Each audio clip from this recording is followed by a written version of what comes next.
आज संध्याकाळी 8:30 ते 8 वाजेच्या दरम्यान गणेश कॉलनीमध्ये शेखर बागुल आणि मकरंद देवरे यांच्या घराजवळ उभा असताना काही तरुण मुले पकडा म्हणून पळत आले। त्यावेळीच एक चोर पळताना गणेश कॉलनीतून मुख्यगाव कॉलनीत पळत गेला आणि मुख्यगाव कॉलनीच्या एका कंपाऊंडमध्ये घुसून मागच्या बाजूचं जे पेन्शनर भवनच्या ओपन स्पेसला लागून जे बंगले प्रल्हाद बोरसेंच्या बंगल्याला लागून आपला उदय कदमच्या घराच्या बॅक साईडला एका कोपऱ्यात भीतीला लागून तो झोपलेला होता। आम्ही जेव्हा शोध करत गेलो, मी होते, माझ्यावर डॉक्टर जतीन कापडे आणि 9-7 सगळी तरुण मंडळी त्या ठिकाणी, शेखर बागुल होता, राजू सुरेश, तर तू त्या ठिकाणी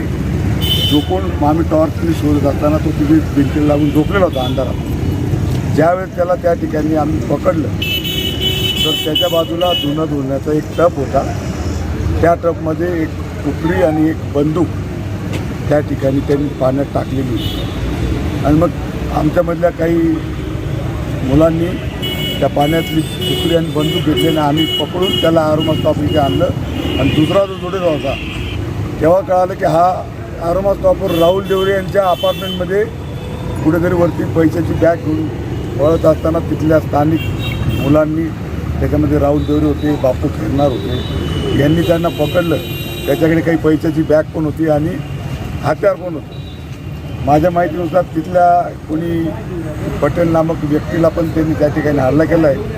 आता द्वारकामणीला एक पेशंट ॲडमिट आणि एक सिव्हिल ॲडमिट आहे अशी माझी एक माहिती आहे। आता मी तिथे बघायला जाणार आहे। मी तात्काळ त्या ठिकाणी मंत्री महोदय भुसे साहेब पण त्या ठिकाणी आले आणि पोलीस प्रशासनाची गाडी तिथे आली आणि त्यांना तात्काळ गाडीत बसून छावणी पोलीस इथे दाखल केले आणि या ठिकाणी ॲडिशनल एस पी आणि कॅम्प आणि छावणीची पी आहे पोलीस सगळा तपास करत आहेत। तपासावेळी ते कळालं की ते दोघंही व्यक्ती ही धुळ्याची आढळून आली आणि नागरिकांच्या माहितीनुसार एक लांब केस असलेला एक इसम, काळा शर्ट घातलेला आहे, तो फरार आहे। पोलीस त्याचा तपास करतायत। एवढीच या ठिकाणी मी आपल्याला माहिती। आपलं नाव काय? हा, काय पाहिलं आपण? गणपती मंदिर बंद करून बाहेर येत असताना डॉक्टर जतीन कापडे आवाज दिला, तो चोर आहे म्हणून त्याच्या मागे पळायला लागलो।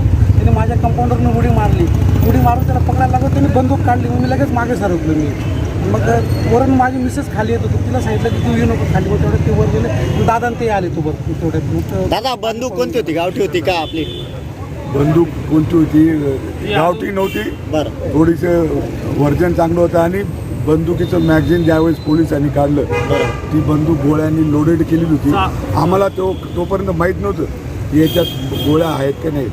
आमच्या एका मित्राच्या खिशात बंदूक आरोमातापर्यंत आणलं, सुदैवाने काही अनर्थ झाला नाही। ज्यावेळेस पोलिसांनी ती मॅगझिन रिकामं केलं त्यावेळेस बघितलं की ती लोडेड बंदूक होती आणि फायर झालं नाही असं आम्ही ऐकलं की फायर झालं। आम्ही बघितलेलं नाही फायर झालेलं, कारण त्या बंदुकीमध्ये आता गोळ्या किती होत्या, आता किती, हा तपासाचा भाग आहे। फायर झालेलं आम्ही कोणी बघितलं, पण त्याने जमावाला दाग दाखवण्याकरता पिस्तूल रोखलो।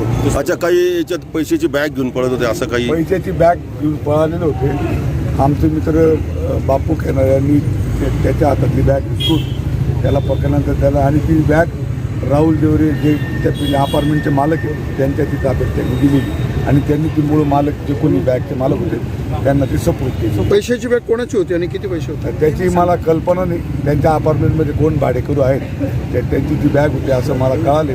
कुठल्या अपार्टमेंटमध्ये? गणेश कॉलनीमध्ये भोजन लागून अपार्टमेंट आहे राहुल देवरे यांचं, त्या अपार्टमेंटची घटना आणि फायरिंग झालेली नाही अजून तपास नाही।